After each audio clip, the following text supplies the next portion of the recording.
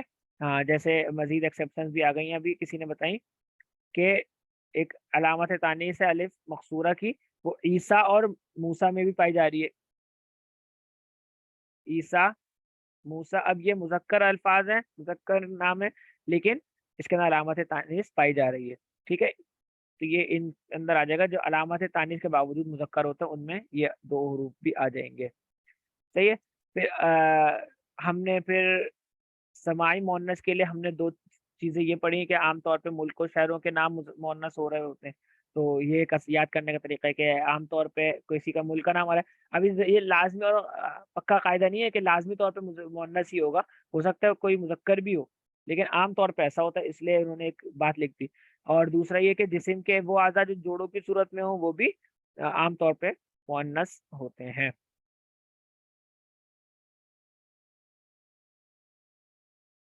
اب وقت تھوڑا زیادہ ہی ہو گیا، تو کلاس ہم یہ مکمل کرتے ہیں۔ کوشچنس کسی کے پاس ہوں تو ضرور پوچھیں۔ کسی نے کہا تھا کہ ابتدا کے 10 منٹ ریوائز کر دیں، تو ابتدا میں ہم نے پہلے ریویژن پچھلی کلاس کا ریویژن کیا تھا، اور پھر اس کے بعد آج کا ہم نے جو آغاز کیا تھا وہ حروف شمسی اور حروف قمری سے کیا تھا، کہ جب ہم کسی بھی نکرہ سے معرفہ بناتے ہیں تو اس کے لیے ہمیں ال لگانا پڑ رہا ہوتا ہے۔ اب جب ہم نے ال لگایا تو بعض صورتوں میں ال کا لام پڑھا جا رہا ہے، بعض صورتوں میں ال کا لام نہیں پڑھا جا رہا ہے، تو اب اس کا کیا قاعدہ ہے؟ صحیح ہے؟ تو اس کا ہم نے قاعدہ یہ دیکھا کہ 14 حروف شمسی ہیں، 14 حروف قمری ہیں، تو جو 14 حروف قمری ہیں اس کے اندر ال کلام پڑھا جائے گا، اور جو 14 حروف شمسی ہیں اس کے اندر ال کلام نہیں پڑھا جائے گا، صحیح ہے؟ تو آسان سی بات ہے، اور وہ 14 قمری حروف کون سے ہیں اس کے لیے ہم نے ایک عربی عبارت دیکھی، ایک اردو عبارت دیکھی۔ ابغی حجہ کا وقف عقیمہ ہو اور حق کا خوف عجب غم ہے، یہ دو ہم نے عبارتیں دیکھ لی۔ ان دو کے اندر یہی 14 حروف ہے جو حروف قمریہ میں آنی، یعنی الف، با، غین، حا، جیم، کاف، واو، خا، فا، عین، قاف، یا، میم اور ہا، یہ تمام جو ہے حروف قمری ہیں، اور ان کے علاوہ جتنے بھی حروف ہیں وہ حروف شمسی ہیں۔ تو جو ہم نے پہلی کلاس میں پڑھا تھا کہ 28 حروف ہوتے ہیں، تو 28 حروف کو ہم نے دو گروپس میں تقسیم کر لیا، تو اس سے حروف شمسی اور حروف قمری کی پہچان ہوئی۔ تو الکلام پڑھا جاتا ہے، الکلام نہیں پڑھا جاتا، اس کی کیا مثالیں ہو گئی؟ جیسے سورۃ البقرہ میں الکلام ہم پڑھا البقرہ، کیونکہ یہ با آ رہا ہے، با حروف قمری ہے، جبکہ الدخان ہے سورہ، تو کیا ہے؟ سورۃ الدخان، صحیح ہے؟ وہاں پہ ہم دال کی وجہ سے چونکہ اس کے اندر نہیں ہے ان 14 میں، تو اس کا مطلب حروف شمسی ہے، تو اس حروف شمسی ہونے کی وجہ سے ہم نے اس کے اندر پڑھا سورۃ النساء، نون ہے تو ہم نے تا کو لام سے نہیں ملا، سورۃ النساء اگر کوئی پڑھ رہا ہے تو اس کا مطلب ہے وہ غلط پڑھ رہا ہے، اصل ورڈ کیا ہے؟ سورۃ النساء۔ جی، کسی کو کوئی کوشچن نہیں ہے؟ نہیں نہیں، یہ صورتوں کے نام تو اس لیے میں نے ایگزامپلس میں بتائے ہیں کہ صورتوں کے نام عام طور پہ جلدی ذہن میں آ رہے ہیں، تو اس وجہ سے میں نے بتا دیے۔ یہ ہر کہیں بھی معرفہ ہوگا اور ال کے ساتھ استعمال ہو رہا ہوگا تو وہاں پہ یہی قاعدہ لگے گا۔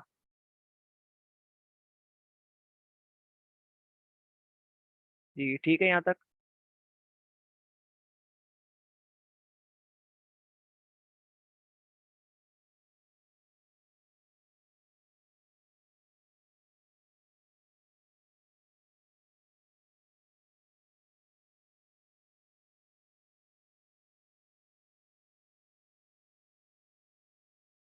اگر کسی کا کوئی کوشچن نہیں ہے تو پھر کلاس مکمل کرتے ہیں۔ امید ہے واضح ہو گیا ہوگا سبق۔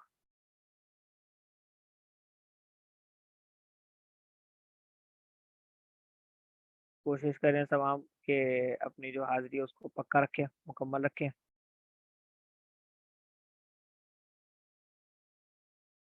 اور جو بھی سبق ہو اس کو ایک مرتبہ ریوائز کر لیں، اگلی کلاس سے پہلے پرانا سبق کو ریوائز کر لیا جائے۔ جی وعلیکم السلام۔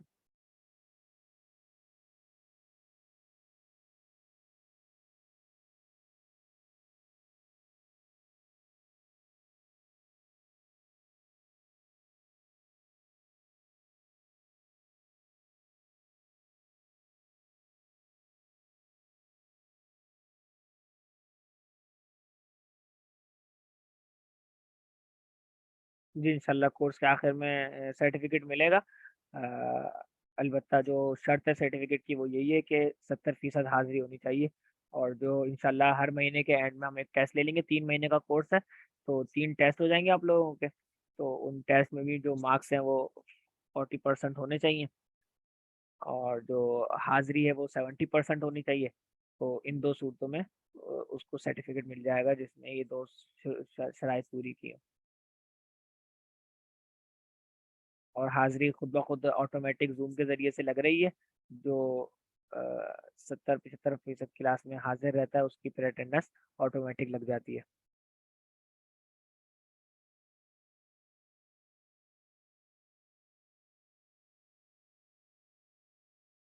کم از کم 30 منٹس وہ کم از کم اگر جو حاضر ہوتا ہے اس کی اٹینڈنس ہم لگا رہے ہوتے ہیں۔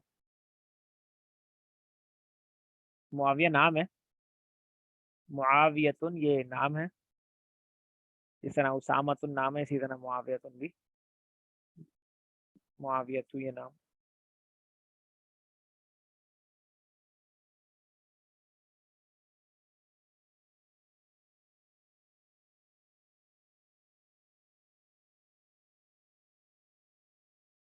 جو معاویت ہوگا معاویتن نہیں ہوگا، کیونکہ یہ اس میں وہ غیر منصرف ہو گئی سرٹیفکیٹ ہمیں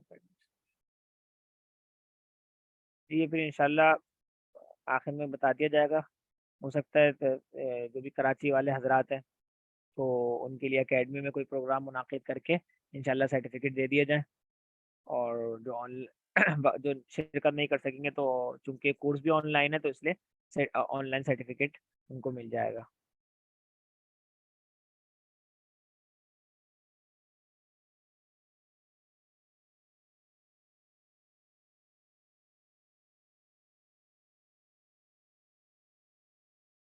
پھر کلاس اینڈ کریں اور کوئی کوشچن نہیں ہے؟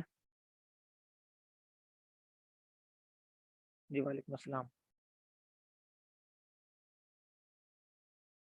جس کا کوئی کوشچن نہیں ہو پھر وہ لیو کرتے رہیں تاکہ مجھے اندازہ ہو جائے کہ پھر